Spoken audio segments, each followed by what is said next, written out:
everyone, I'm Ron Corning with Howdini.com. Buying organic vegetables is great, but growing your own is even better. But how do you get started? Well, Scott Meyer is the editor of Organic Gardening, and he's joining us now with some tips on how to get the ball rolling. Scott, thanks for being here. It's great to be out in the garden with you today, Ron. All right, first of all, Scott, why organic? As you said, you get great produce, better than you can buy, but it's also just satisfying to be outside, the fresh air and the sunshine, and working in concert with nature to produce a great result. Nutritionally? You get better food, and it's fresher and tastes better than any food you can buy. Yeah, a lot of chefs are going that way. All the chefs know that organic food is the best kind of food. It's also cool. When you're talking about your garden, you're going to tell people, I'm an organic gardener, not just a gardener. So take us through it, the first step.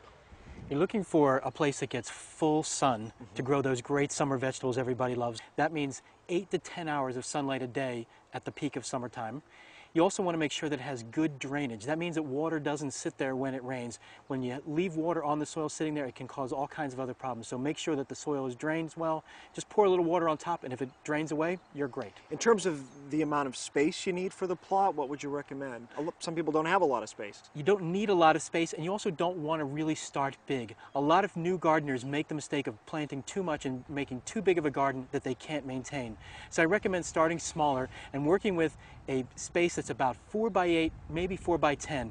The 4 feet width allows you to reach into the center of the garden to pull weeds or to harvest or whatever you need to do without stepping on the soil. You never want to step on it once you've turned it. So Scott has put together a garden cart that has all of the materials and tools you need to get your garden plot ready, and I'm impressed with how little you need to really get started. It's great. You don't need a lot of fancy machines or expensive tools to get started. Everything you need is really available at your local hardware store or home center. Beginning with really a wooden stake. Wooden stakes you'll find in any hardware store, and these are great for just marking off the area and giving yourself a feel for how big it is and how it's going to work with the sun and the drainage. And this is a large size spade, right? It's a large size spade, and it's different than a shovel because it's square at the bottom and it has these foot spots here that you can use to push the spade into the soil. It's important that you get a sharp spade. Most of the tools that you buy don't have an edge on them. This one needs an edge so that you can cut through the sod and lift it right up.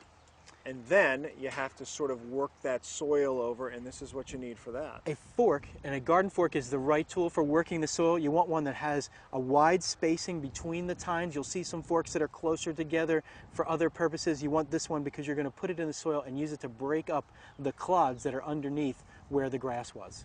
So we're talking about the hardest way, which is to mark the plot, take the sod up, begin working the soil. But there's another process that people might be able to begin, let's say, earlier in the spring or in the fall, which doesn't involve any of that. And you call it lasagna, which is sort of layering. Explain that for people.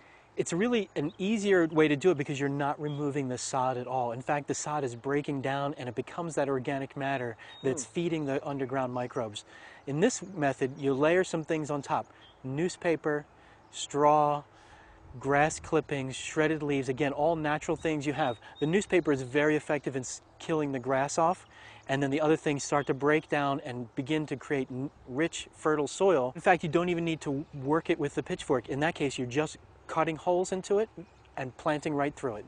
All right, let's talk about exactly what goes into the soil to get it ready for planting. What do you recommend there? Because we're going organic here, so we're no chemical fertilizers or pesticides.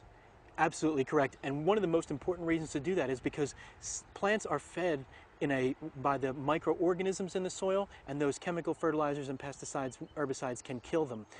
In an organic system, you're really nourishing those microbes, and they're doing the work for you. That really begins with compost. You can make it or you can buy it. You work that into the soil, and again, those microbes are working with them, they're breaking them down and turning that into fertilizer for your plants. So when it comes to weeds, no chemical weed killers, how do you deal with it?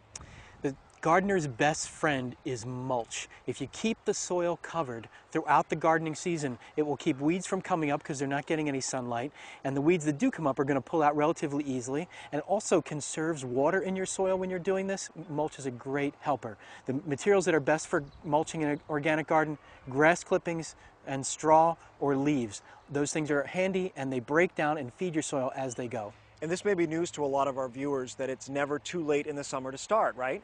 It's not too late to start to grow the hot weather vegetables. You go to the garden center and find the plants full grown there. So start with those green beans, plant from seed. You can do that in mid to late summer.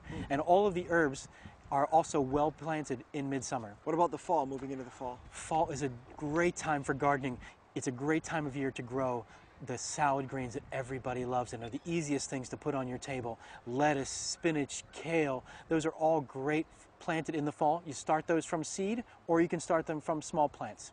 All right, Scott, thank you. We appreciate it. It was my pleasure. All right, Scott, thank you. We appreciate it. Scott Meyer is the editor of Organic Gardening Magazine, and I'm Ron Corning. Good luck in the garden.